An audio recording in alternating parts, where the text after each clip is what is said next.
Hello Facebook and YouTube.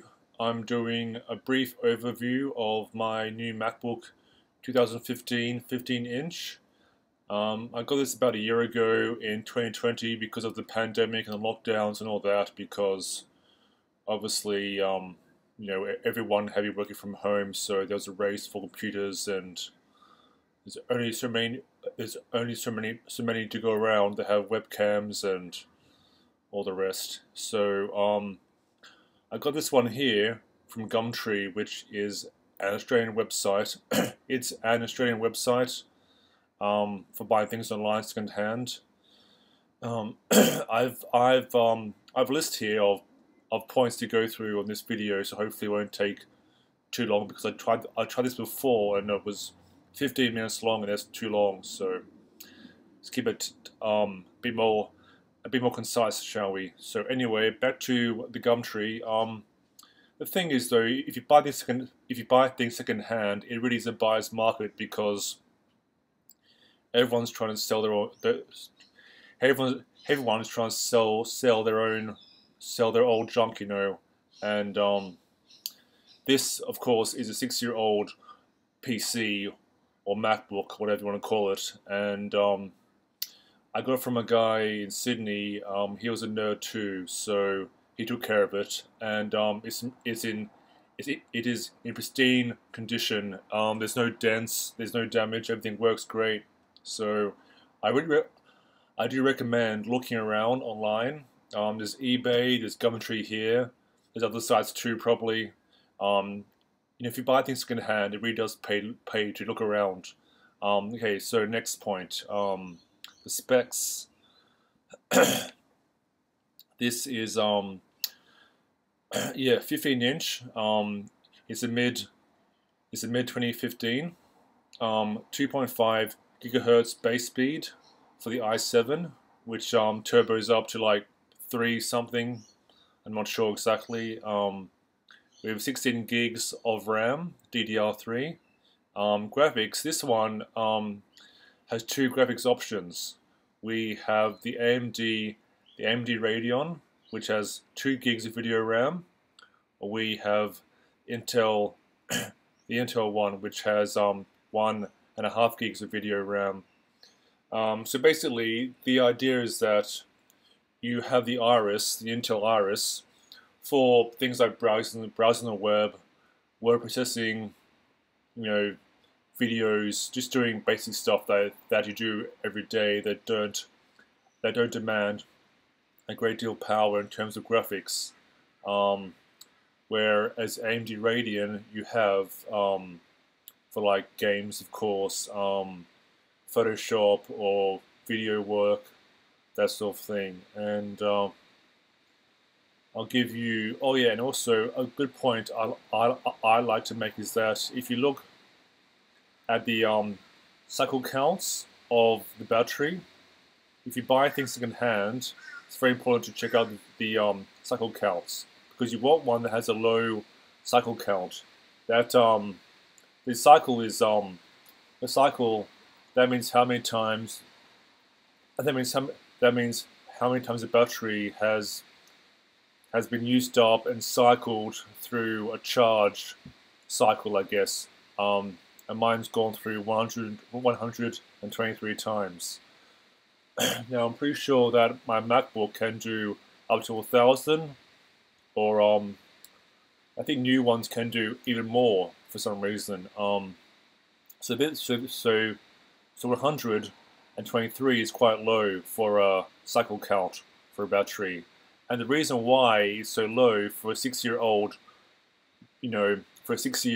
machine, is that my battery was a defective one, which is actually good though, because Apple had they had a return policy and replacement for my model of MacBook, and that means that you give it to the service center, or whatever they're called, and they put in a whole new battery for you free of charge, because they had issues with this model of MacBook that had faulty batteries. So look at the battery, see how many cycle counts there are.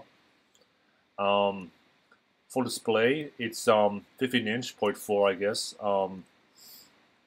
Is 2,880 by 1,800 pixels, which is very nice. Very well, this is the Retina MacBooks, which means they have a high pixel sort of density, which means you have a bunch of pixels. That means you have a bunch of pixels per inch, which can be used to show things in a more crisp and more sort of clear way, which is what you want, obviously.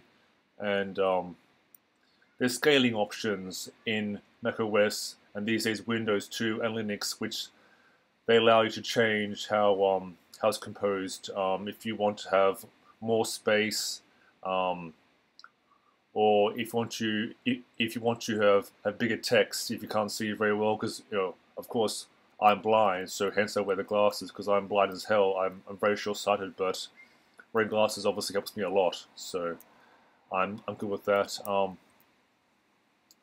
For the dual graphics, I've installed this cool app here called Graphics Card Status. It's really good though, because it allows you to change the graphics on the fly, or just have it switching, which is normal, which is default. The only way to do that, if you don't have this installed, is going into the battery or power and going to energy savings. And if you have this ticked, it will switch it based on what you're doing, based on the program you have open.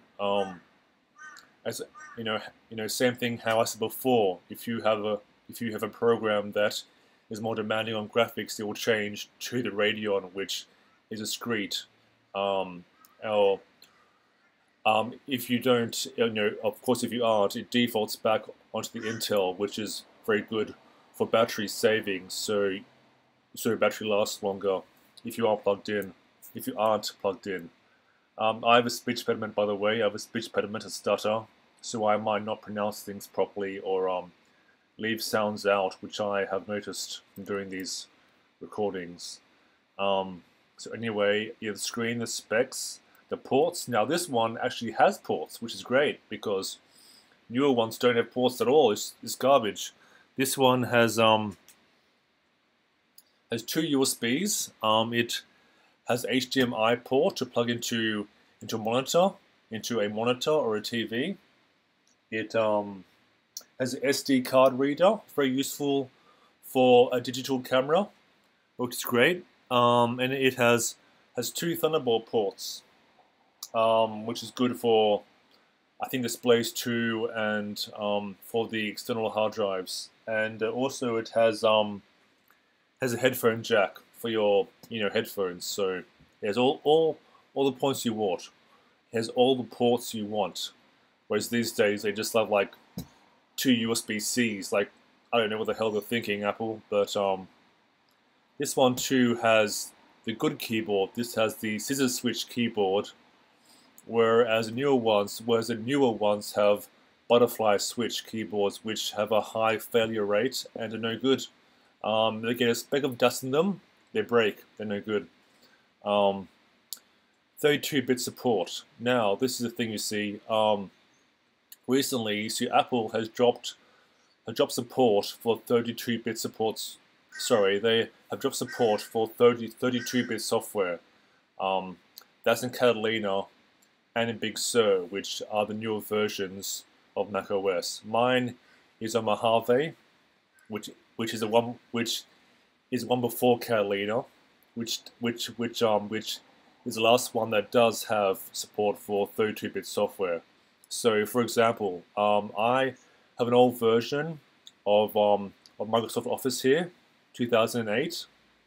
This won't work. This will not work in Catalina and Big Sur, because it's a 32-bit group or portfolio of software, or whatever you want to call it.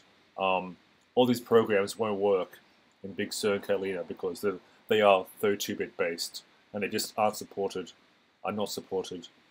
Now we live in a a big world here, of course, and these days you need a VPN, don't you, obviously? And I've been doing a great deal of searching for free options because I'm cheap and I don't want to pay money if I don't have to, obviously.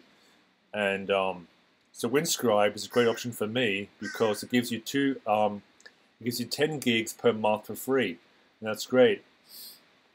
So you can choose where you want to be, I guess, fake it to be based in, where you physically are. There's the UK for like BBC Player, so you can watch BBC Player on your MacBook or Windows PC. This is for everything out there. It's really great. 10 gigs free a month. It's great. Or there's a US. It defaults to the US for some reason. So it's good for things like Netflix too. Okay. Useful applications. Oh yeah.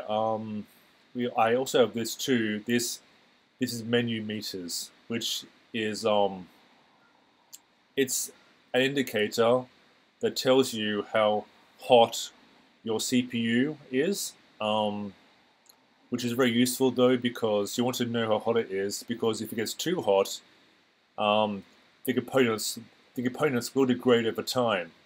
So obviously I'm doing a screen recording, so it's 62 degrees Celsius, which is kind of warm, but it's fine. That's fine.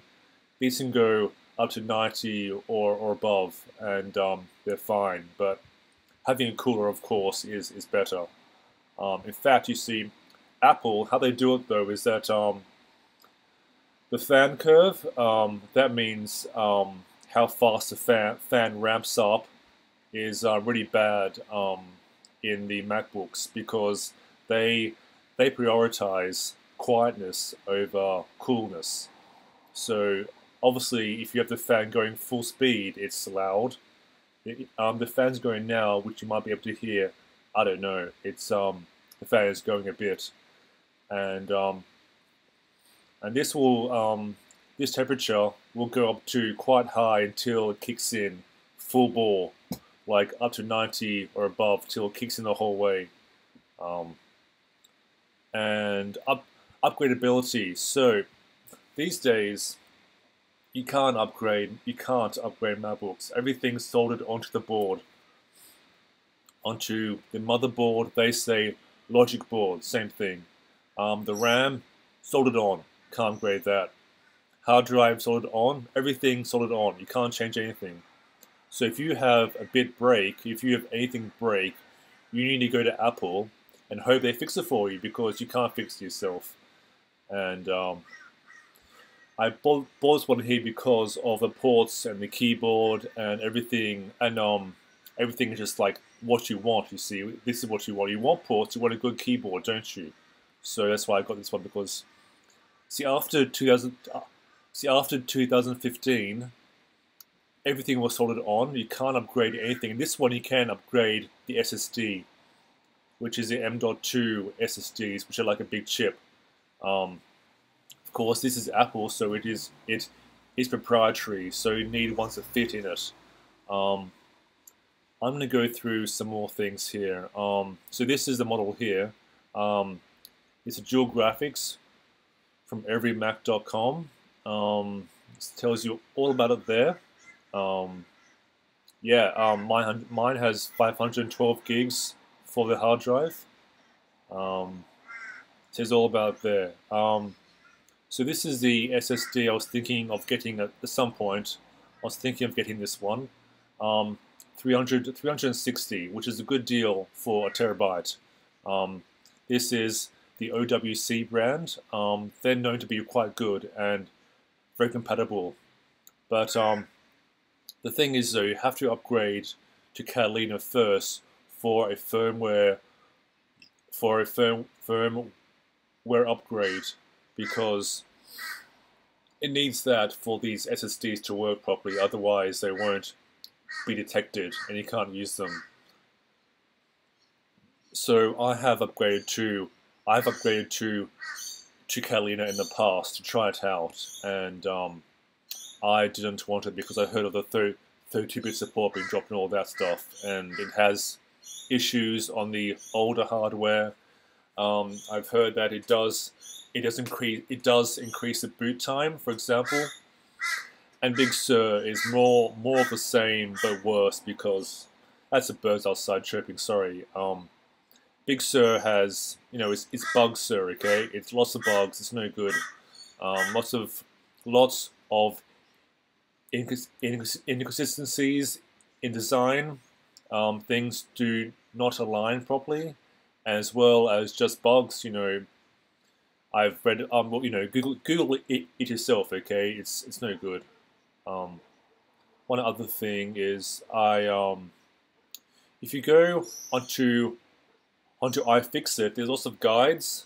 There's lots of guides showing you how to change and upgrade things. Like for the here we have the Wi-Fi card, the battery, display assembly, speakers, microphones, SSD, which I might do, and everything can be fixed. And these are guides showing you how to do it. For that purpose in mind, I went to Amazon and got this screw set here, which has all the screws you want, because I searched on there quite a fair bit, and this is a great screw set. And I got this case too, just because this was the cheapest one there, and it works great. It's just plastic, or some sort of hardened plastic, and it's great. And that's my video. I hope you enjoyed it. Subscribe if you want. If you don't want to, that's fine. Leave a comment. Tell me what you think. What do you have for your MacBook or computer? I also enjoy Windows. I have a Windows 10 machine for my desktop. That is a replacement for my iMac, my 2011 iMac, which sadly died because of graphics card failure, which Apple wouldn't fix for me because it was legacy. As I said before, they won't fix it.